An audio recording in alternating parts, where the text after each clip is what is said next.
Naisip mo na ba kung ano ang inihain sa mga pinaka-eksklusibo at mayayamang piging sa mundo? May isang lihim na industriya na patuloy na nagpapakain sa mga piling tao. Isa itong napakalaking pandaigdigang negosyo ng pag-e-export na tahimik na kumikita ng bilyong-bilyong piso. Sa ilalim ng kadiliman, may mga barkong dumadaong, nagpapalitan ng mga itim na salapi at palihim na nailuluwas ang mga kontrabando.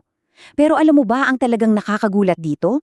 Ang mga mamahaling produktong ito na ipinagmamalaki sa hapag ng mga bilyonaryo ay hindi talaga galing sa kanila. Ito ay patagong kinukuha, ninanakaw at sinasaid mula mismo sa ating sariling mga karagatan at kagubatan. Seryosang tanong, alam mo ba kung saan talaga galing ang pinakamahal na sabaw sa mundo? Baka isipin mo inangkat pa ito mula sa malalayong bansa, di ba? Pero ang totoo, ang mga exotic na delicacies na ito na inihahain sa mga sikat at mahigpit na binabantayang restoran ay palihim na inaaning mula sa ating sariling likas na yaman. Pinupuntirian nila ang mga yamang dagat na matagal nang nananahimik sa kailaliman para lang tugunan ng walang katapusang luho ng ilang makapangyarihan. Kaya halina't sisirin natin ito, literal. Tingnan mo ang pating na ito na tahimik lang na namumuhay sa mayamang karagatan ng Tubataha. Pero ang masaklap na katotohanan, walang awa silang hinuhuli at pinapatay. Inaagaw sila ng buo, pinupugutan ng palikpik, kinakatay para sa kanilang karne, tapos kinukuha pa yung liver oil nila. Ang lahat ng ito ay bahagi ng isang walang awang makinarya upang matugunan ang napakalaking demand ng international market, lalo na para sa mga sangkap na ginagamit sa traditional Chinese medicine. Isa itong malawakang operasyon na umaabot na sa halos bawat sulok ng ating karagatan. Dito tayo papasok sa unang yugto, ang sinaunang negosyo ng pag-i-export.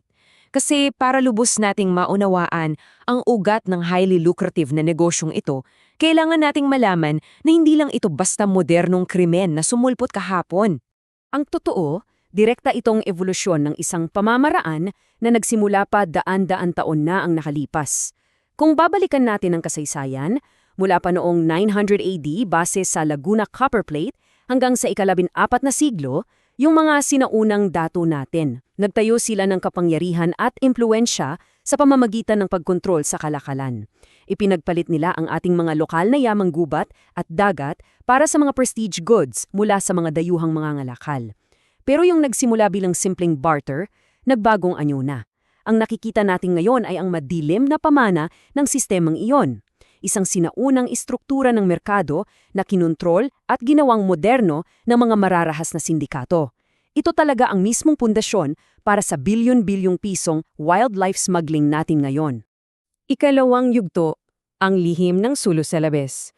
Lumipat tayo ngayon sa mismong geographical na sentro ng modernong operasyon ng kontrabandong ito. Isang napakalawak na katubigan kung saan patuloy na naglalaban ang kasaysayan at ang batas. Ang Sulu Celebes Seas ay nagdurugtong sa Pilipinas, Indonesia at Malaysia. Pero hindi lang ito basta dagat. Isa itong higanteng lagusan ng krimen.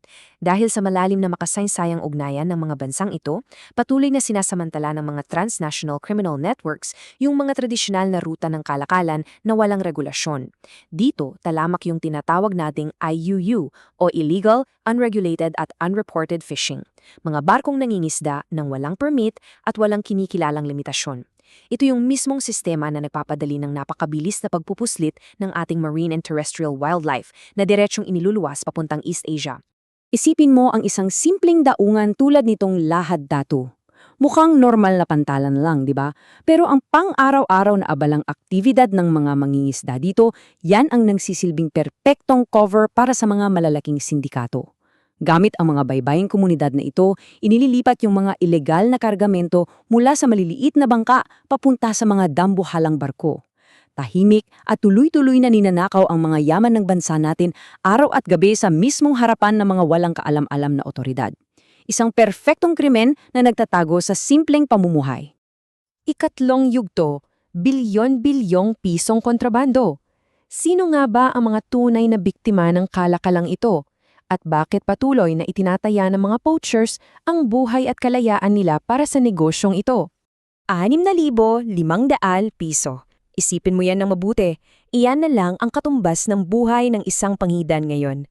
Yan ang presyo ng isang retail na napakadaling maibenta online dito mismo sa Pilipinas.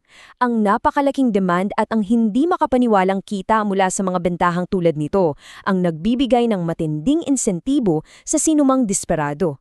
Ito ang mismong makinarya na sumisira sa kalikasan, na walang awang umuubos sa mga pambihirang yamang dagat natin, lahat para sa mabilisang pera. At napakalinaw nitong inilalarawan ng isang mas malagim pang katotohanan. Tingnan nyo ang napakapanlulumong kalagayan ng kalakalan ng mga pangolin.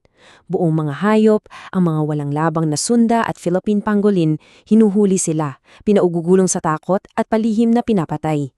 Ang kanilang mga kaliskis ay tinatanggal at ang karne nila ay iniluluwas patungong East Asia para sa traditional Chinese medicine at para ihain bilang exotic na pagkain. Ang napakataas na halaga nila sa international market ang mismong nagdudulot ng kanilang pagkaubos. Literal na isang tahimik na massacre na patuloy na nangyayari sa mga kasulok-sulukan ng ating kagubatan. At dito tayo papasok sa ating konklusyon. Sino nga ba ang tunay na yumayaman? Dito na natin kailangang harapin at kwentahin ang totoong halaga ng ating mga nawawalang yaman.